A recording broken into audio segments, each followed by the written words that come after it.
भारत माता की, भारत माता की। मुझे क्षमा करना, मुझे आज आसाम तक पहुंचना है, 5 रैलियां करनी है और इसलिए मैं सारे प्रोटोकॉल छोड़ करके यहां पहुंच गया।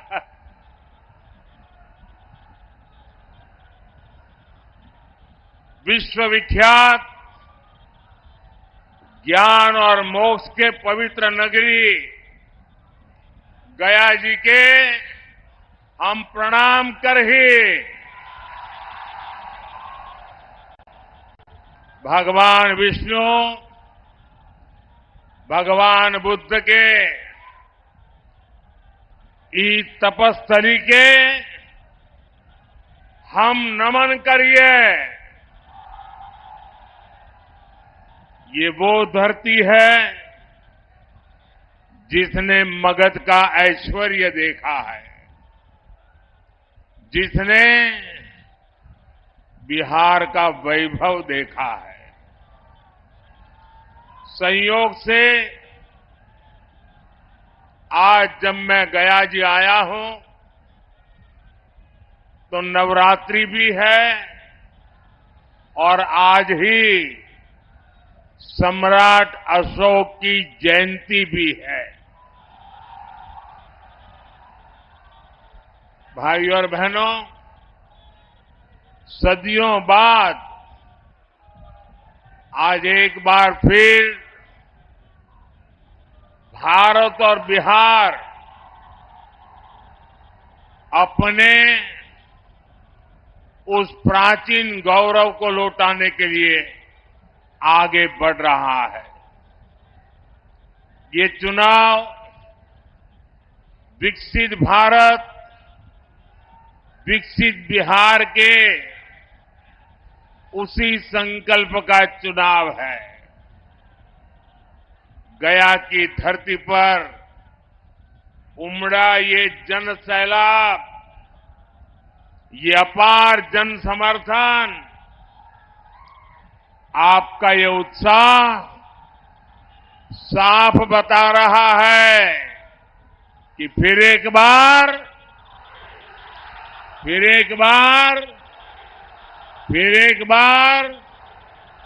4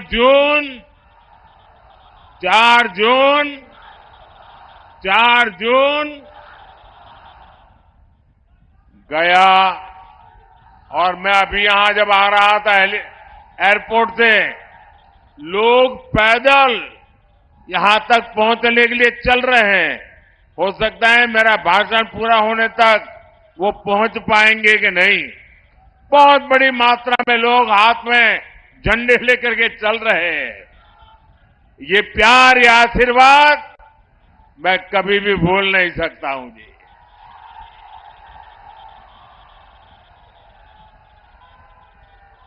गया और औरंगाबाद ने आज घोषणा कर दी है। कल मैं तमिलनाडु में था, जो बात मैं तमिलनाडु में सुन रहा था, परसों मैं कर्नाटका में था, जो बात मैं कर्नाटका में सुन रहा था, वो आज मैं गया और औरंगाबाद में सुन रहा हूं। फिर एक बार साथियों, अभी 2 दिन पहले बीजेपी ने अपना संकल्प पत्र जारी किया है। ऐसा पहली बार है जब किसी पार्टी के संकल्प पत्र को गारंटी कार्ड बोला जा रहा है, क्योंकि 10 वर्षों में सबने देखा है मोदी की गारंटी यानी गारंटी पूरी होने की गारंटी। साथियों, मोदी गरीब घर से निकलकर आप सबके आशीर्वाद से यहां तक पहुंचा है। ये आपका उत्साह, ये आपका उमंग, ये प्यार मेरे सर आंखों पर।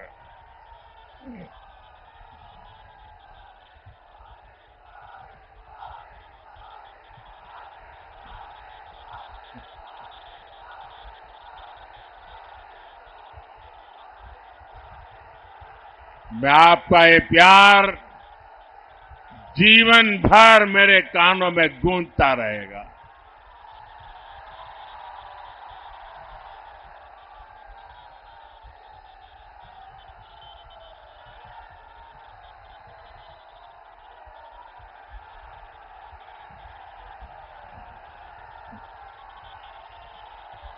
अगर आप इजाजत दें तो आगे बोलना शुरू करूं।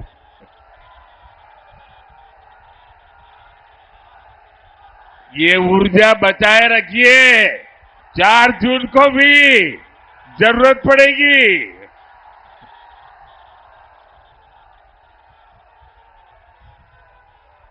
साथियों, आपके आशीर्वाद से आपने मुझे सेवा करने का अवसर दिया।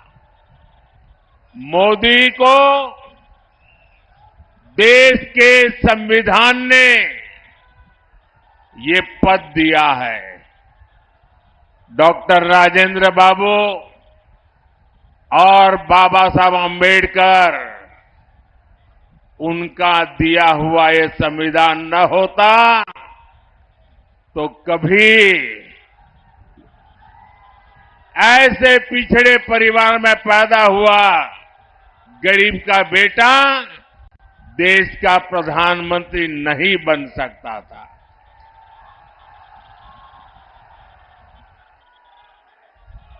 भाइयों बहनों, हमारा देश विविधताओं से भरा हुआ है। अनेक आप बैठिए भाई, प्लीज। आप जरा ज्यादा कर रहे हैं, बैठिए।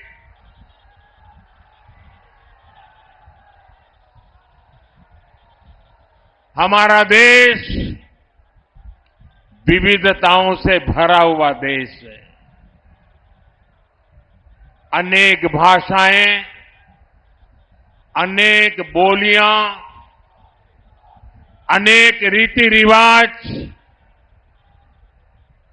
अनेक परंपराएं, अनेक प्रकार के पहनाव, अनेक प्रकार की जीवन शैलियां, अनेक प्रकार के खान पान, एक प्रकार से हमारा देश विविधताओं से भरा हुआ देश है, वैविध्य से भरा हुआ देश है और हर प्रकार की मत मान्यता वाला देश है, हर प्रकार के पथ संप्रदाय वाला देश है। ऐसे में देश के उज्जवल भविष्य को चलाने के लिए नियमों के अंतर्गत आगे बढ़ाने के लिए हमारे पास एक ही पवित्र व्यवस्था, हमारा संविधान है। हमारा संविधान हम सबके लिए एक पवित्र है। संविधान निर्माताओं का सपना था कि भारत समृद्ध बने, लेकिन दशकों तक देश पर राज करने वाली कांग्रेस ने मौका गंवा दिया, देश का समय गंवा दिया। 25 करोड़ देशवासियों को गरीबी से बाहर निकाला है आपके सेवक ने, मोदी ने। दशकों तक गरीबों को रोटी, मकान के सपने दिखाए कांग्रेस और उसके साथियों ने 4 करोड़ गरीबों को पक्के मकान दिए एनडीए सरकार ने। हमारे साथी जीतन राम मांझी जी भी यहां बैठे हैं। वो साक्षी हैं कि कैसे दलित, वंचित, पिछड़ा के नाम पर कांग्रेस और आरजेडी ने सिर्फ अपना राजनीतिक स्वार्थ साधा। दलितों, वंचितों, पिछड़ों को अधिकार और सम्मानपूर्ण जीवन एनडीए ने दिया है। साथियों, अब अगले 5 वर्षों के लिए मोदी का गारंटी कार्ड अपडेट हो गया है। गरीबों के लिए 3 करोड़ पक्के घर बनाए जाएंगे। ये मोदी की गारंटी है। गरीबों को अगले 5 साल तक मुफ्त राशन मिलेगा। ये मोदी की गारंटी है।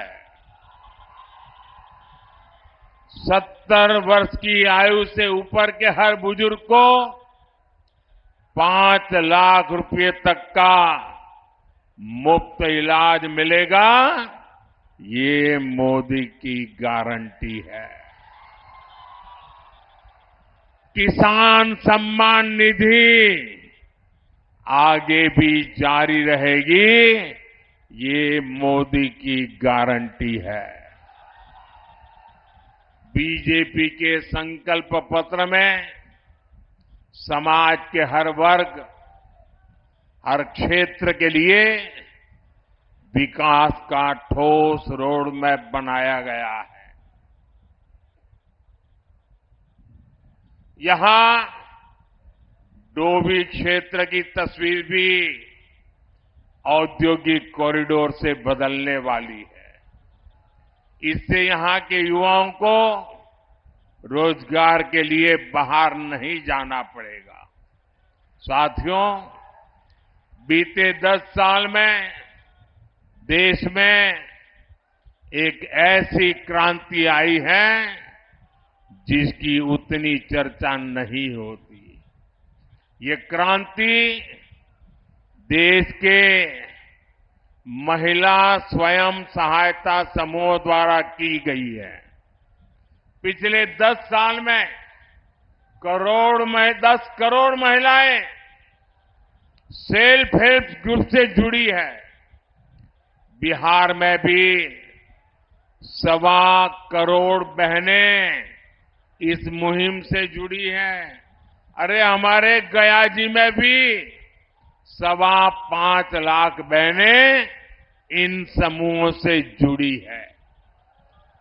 जब कांग्रेस की सरकार थी तो महिला स्वयं सहायता समूहों को बिहार में 150 करोड़ रुपए से भी कम मदद दी जाती थी।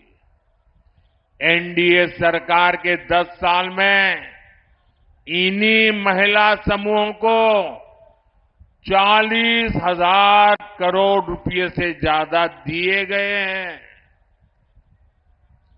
इसी प्रयास से अकेले बिहार में 12 लाख से ज्यादा महिलाएं लखपति दीदी बनी है।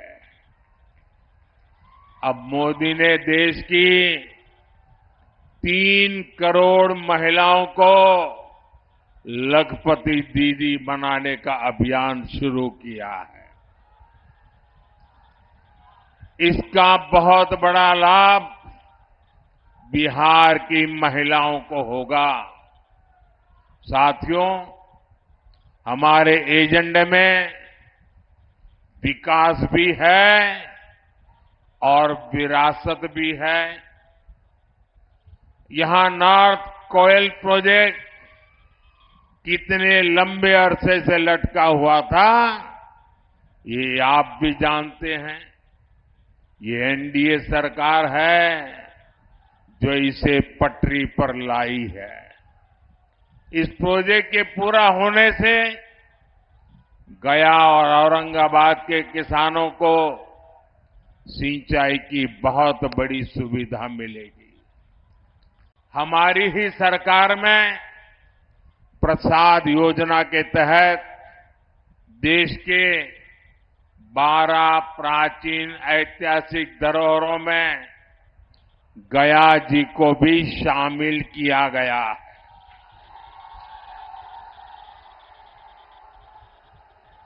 गया पितृ श्राद्ध स्थल है।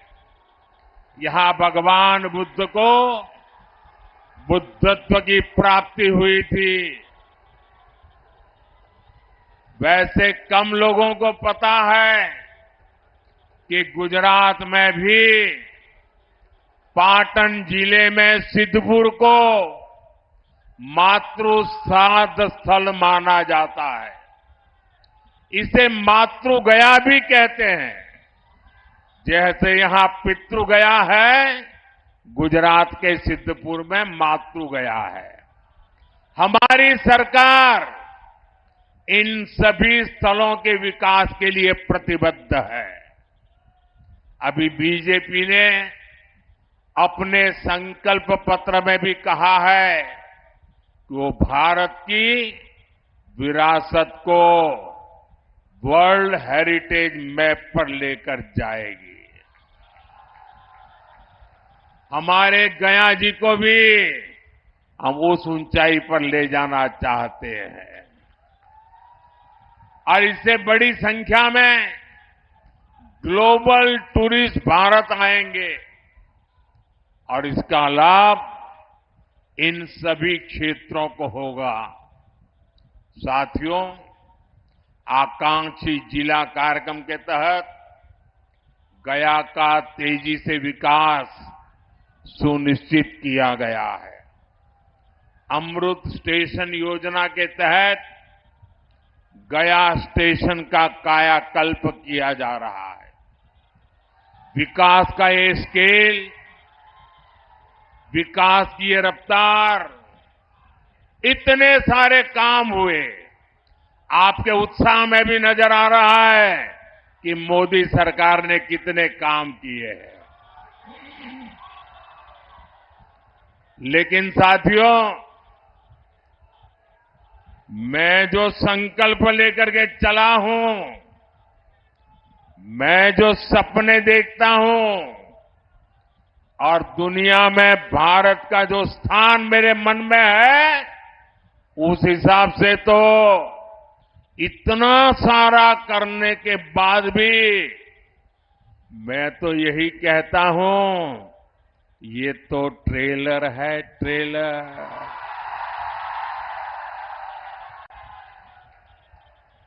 अभी तो मुझे देश के लिए बहुत कुछ करना है।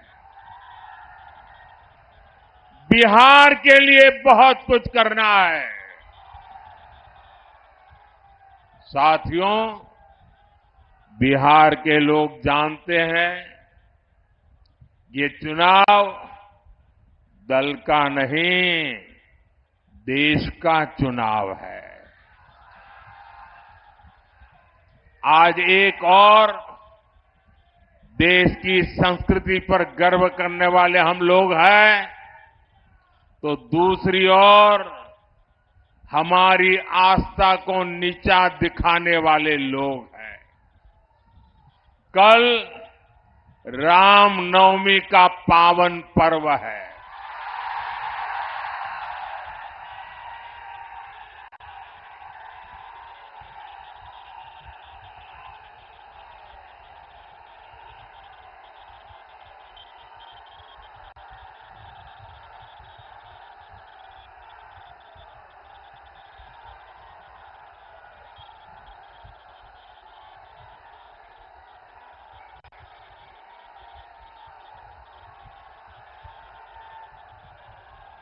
बोलो सियावर रामचंद्र की। साथियों, कल रामनवमी का पावन पर्व है। सूर्य की किरणें कल अयोध्या में रामलला के मस्तक का विशेष अभिषेक करेंगी। लेकिन गठबंधन गठबंधन के लोगों को राम मंदिर से भी परेशानी है। जो लोग कभी भगवान राम के अस्तित्व पर सवाल उठाते थे, वो आज राम मंदिर पर कैसी कैसी भाषा बोल रहे हैं। एक समुदाय के तुष्टीकरण के लिए इन लोगों ने प्राण प्रतिष्ठा कार्यक्रम का निमंत्रण ठुकरा दिया।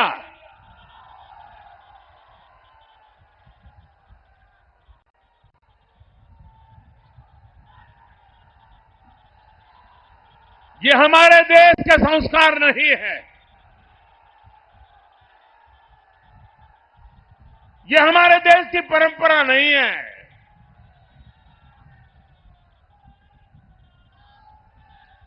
इस गठबंधन गठबंधन के एक नेता कांग्रेस के विरोध तो खुलेआम कहते हैं कि वो हिंदू धर्म की शक्ति का विनाश कर देंगे।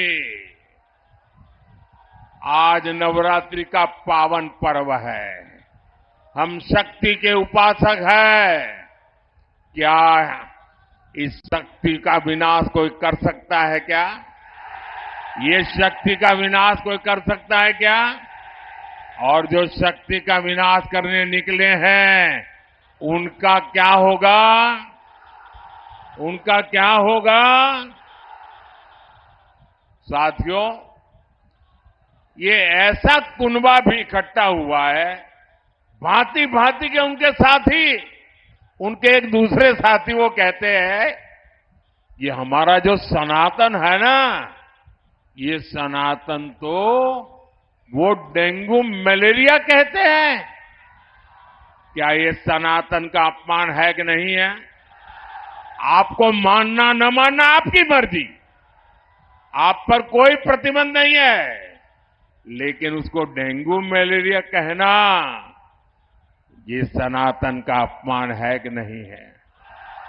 हमारे ऋषियों मुनियों का अपमान है कि नहीं है? हमारे पूर्वजों का अपमान है कि नहीं है? आप मुझे बताइए, ये लोग क्या एक भी सीट जीतने के योग्य है क्या? इनको सजा मिलनी चाहिए कि नहीं मिलनी चाहिए? पूरे बिहार में से एक एक को साफ करना चाहिए कि नहीं करना चाहिए? साथियों, गठबंधन अलायंस के पास न कोई विजन है, न कोई विश्वास है। ये लोग जब वोट मांगने जाते हैं तो भी नीतीश जी के कामों पर वोट मांगते हैं। ये लोग क्यों नीतीश जी के कामों का, केंद्र सरकार के कामों का क्रेडिट खाते हैं? वो पूरा बिहार जानता है। आरजेडी ने भी इतने वर्षों तक बिहार पर राज किया है, लेकिन इनकी हिम्मत नहीं है कि अपनी सरकारों ने क्या काम किए उसकी चर्चा कर ले। बिहार में जंगल राज का सबसे बड़ा चेहरा आरजेडी है। भ्रष्टाचार में बिहार में भ्रष्टाचार का दूसरा नाम आरजेडी। बिहार की बर्बादी की सबसे बड़ी गुनहगार चारा घोटाले के नाम पर वोट मांगने वाले, क्योंकि उस पर तो अदालत से चारा चोरी की है, गरीबों को लूटा है, अदालत ने मोहर लगा दी है भाई। साथियों, आरजेडी ने बिहार को केवल दो ही चीजें दी है। एक जंगल राज, दूसरा भ्रष्टाचार। इन्हीं का दौर था जब बिहार में अपहरण और फिरौती एक उद्योग बन गया था। हमारी बहन बेटियां घर से बाहर नहीं निकल पाती थी। हमारे गया जैसे इलाके नक्सली हिंसा की आग में जलते रहते थे। जो जगह भगवान बुद्ध के नाम से जुड़ी हो, वहां नक्सली गोलियां चलती हो, ये हालत करके छोड़ दिया था। आरजेडी ने बिहार के कितने ही परिवारों को बिहार छोड़कर जाने पर मजबूर कर दिया। साथियों, आज लूट का वही खेल ये लोग देश के साथ खेलना चाहते हैं। ये भ्रष्टाचार पर कार्रवाई करता हूं तो ये लोग मोदी के खिलाफ लामबंदी करते हैं। मैं कहता हूं भ्रष्टाचार हटाओ तो ये कहते हैं भ्रष्टाचारी बचाओ। इन्हें लगता है कि बिहार के लोग, बिहार के युवा इनकी बातों में आ जाएंगे। स्मार्टफोन के जमाने में बिहार के युवा, हमारे स्मार्ट युवा कभी जंगल राज वालों के साथ नहीं जाएंगे। आप मुझे बताइए, आप सब मोबाइल रखते हैं कि नहीं रखते हैं? रखते हैं कि नहीं रखते हैं? क्या लालटेन से मोबाइल चार्ज होगा क्या? ना लालटेन से मोबाइल भी चार्ज हो सकता है क्या? ये लालटेन के जमाने वाले लोग आपको आधुनिक युग में नहीं जाने देंगे दोस्तों। ये आरजेडी का राज होता तो आपके मोबाइल की बैटरी भी चार्ज नहीं हो पाती। साथियों, पूरी दुनिया में इस समय अस्थिरता है। देश को आज एक मजबूत और बड़े फैसले लेने वाली सरकार की जरूरत है और इसके लिए एनडीए की गया लोकसभा सीट से हमारे वरिष्ठ नेता जीतन राम मांझी जी और औरंगाबाद से मेरे साथी सुशील कुमार सिंह जी को विजयी जरूर कर बनाएंगे। जीतन राम मांझी जी बिहार में दलित समाज का चेहरा है।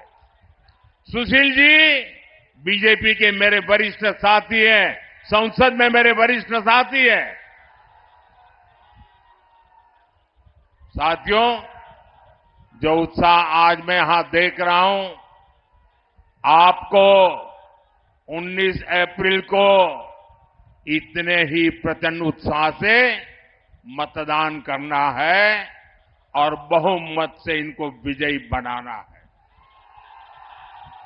भाइयों बहनों, मेरे भाषण की शुरुआत में मैंने संविधान का जिक्र किया था। जो लोग संविधान को राजनीतिक हथियार के नाते उपयोग करना चाहते हैं, वे जरा कान खोल करके सुन लें। पिछले 3 दशक से आपने लोगों को डराए रखने के लिए, लोगों को भयभीत रखने के लिए भांति भांति की विकृत नैरेटिव्स, विकृत कथाएं प्रचलित की है। कभी आप कहते थे कि आरएसएस बीजेपी आएगी तो देश जल जाएगा, बच नहीं पाएगा। पिछले 30 साल से हम अनेक राज्यों में सरकार चला रहे हैं। अटल जी के समय से हम देश की सत्ता से साथ आते जाते रहे हैं, लेकिन इस देश को सबसे ज्यादा शांति का समय हमारे कालखंड में मिला है। ये लोग कभी कहा करते हैं, अगर आरएसएस बीजेपी वाला आए तो लघुमतियों को देश छोड़ करके भागना पड़ेगा। आज भी वो आन बान शान के साथ सरकार की सभी योजनाओं का लाभ लेकर के गुजारा कर रहे हैं, प्रगति कर रहे हैं। पहले कहते रहते थे कि लोग पुराणपंथी है, ये प्रगतिशील लोग नहीं है। हमने दिखा दिया चंद्रयान पर जाने की ताकत किसमें है। वैसे ही अब वो पिछले 25-30 साल से एक पुरानी रिकॉर्ड घुमा रहे हैं। जब भी बीजेपी आगे बढ़ती है तो संविधान का राजनीतिक शस्त्र के लिए उपयोग करते हैं और झूठ फैलाते हैं, संविधान बदल देंगे, संविधान बदल देंगे। भाइयों बहनों, लिख के रखिए, मोदी तो क्या, बीजेपी तो क्या, स्वयं बाबा साहब आंबेडकर भी इस संविधान को नहीं बदल सकते हैं। और इसलिए झूठ फैलाना बंद करो। और भाइयों बहनों, इनको पता होना चाहिए, ये जो संविधान सभा थी, डॉक्टर राजेंद्र बाबू नेतृत्व करते थे। बाबा साहब आंबेडकर का दिल, दिमाग और कलम उसको शब्दों में डाल रहा था और देश के गणमान्य लोग अनेक महीनों तक बैठ करके विचार विमर्श करके देश की भावनाओं को समझ करके, देश की सामाजिक परिस्थितियों को समझ करके हमारे संविधान का निर्माण किया है। और जो लोग सनातन को गाली देते हैं ना, वो भी कान खोल करके सुन लो। ये जो संविधान इतना महान बना है, ये जो संविधान हमें देश को आगे ले जाने की ताकत देता है, इस संविधान को बनाने के लिए जो संविधान सभा थी, उसमें 80-90% से भी ज्यादा, 80-90% से भी ज्यादा सबके सब सनातनी थे। और उन सनातनियों ने इतना उत्तम संविधान बनाने में बाबा साहब आंबेडकर का साथ दिया है। और इसलिए हकीकत तो यह है कि देश की आजादी के बाद संविधान को राजनीति का हथियार नहीं, संविधान को श्रद्धा के रूप में जन मन में प्रस्थापित करना चाहिए था। और हमारा देश ऐसा है जो रामायण में आस्था रखता है, महाभारत में आस्था रखता है, गीता में आस्था रखता है, वो आज के युग में संविधान के प्रति भी उतनी ही आस्था रखता। लेकिन आपने संविधान का राजनीतिकरण करने की कोशिश की है। हमने संविधान के प्रति आस्था पैदा करने के लिए लगातार कोशिश की है। जब पार्लियामेंट में मैं ये प्रस्ताव लेकर के आया कि हमने देश में संविधान दिवस मनाना चाहिए, तब कांग्रेस पार्टी के नेता श्रीमान खड़गे जी ने पार्लियामेंट में उसका विरोध किया था। उन्होंने कहा था, अरे 26 जनवरी तो है, संविधान दिवस की क्या जरूरत है।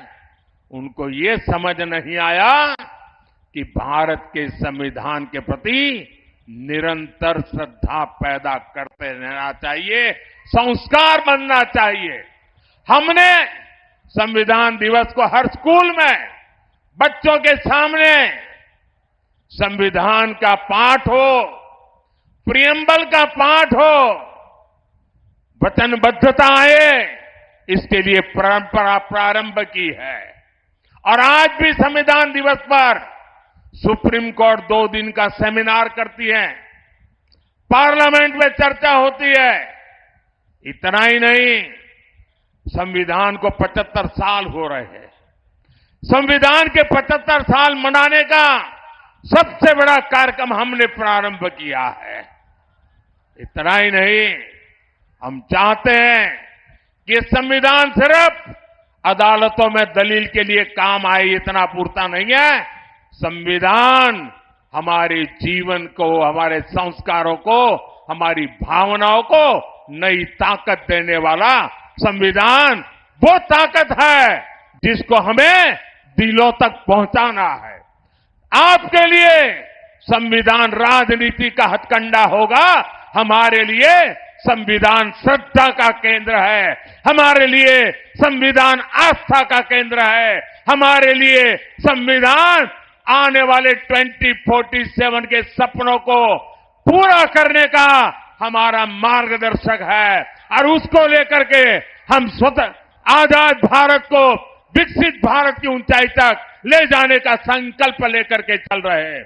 और इसलिए भाइयों बहनों, भारत के संविधान को इस प्रकार से गली मोहल्ले में ठोकरें मारने वालों लोगों को भारत के सार्वजनिक जीवन में कोई जगह नहीं है। अगर सामाजिक न्याय लाने की ताकत है तो हमारे संविधान में है। बिन सांप्रदाय की सच्ची भावना को उजागर करने की ताकत है तो हमारे संविधान में है। और हम बड़ी श्रद्धा के साथ, इतना ही नहीं, बाबा साहब आंबेडकर को जो सम्मान हमने दिया है, आपको बोलने का अधिकार तक नहीं है।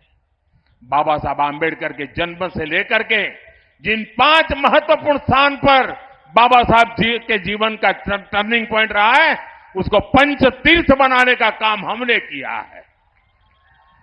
और इसलिए भाइयों बहनों, इन लोगों को जान के समझ करके ये झूठी बातें बताने वालों को हमेशा हमेशा के लिए चुप करना बहुत जरूरी है। और इस बार आपका वोट हमेशा के लिए उनको चुप कर देगा, ये मैं आपको विश्वास दिलाता।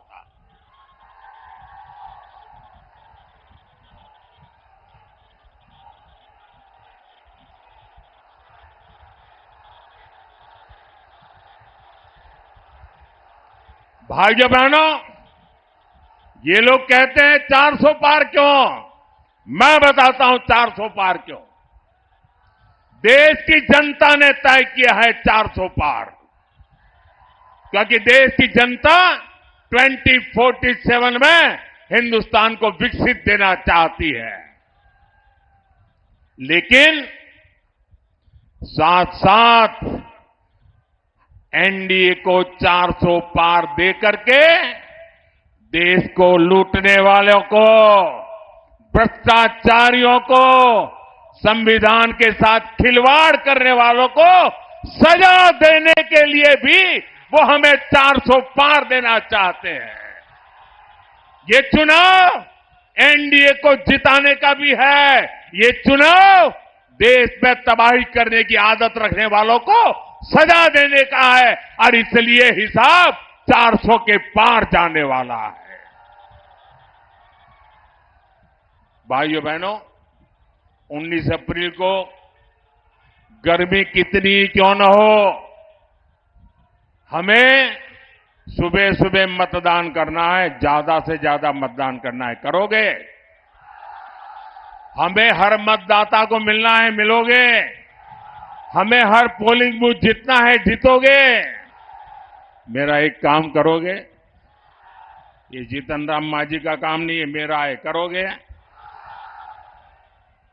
घर घर जाना और लोगों को कहना कि मोदी जी आए थे और मोदी जी ने अपना प्रणाम भेजा है। मेरा प्रणाम पहुंचा दोगे? मेरा प्रणाम पहुंचा दोगे? बहुत बहुत धन्यवाद।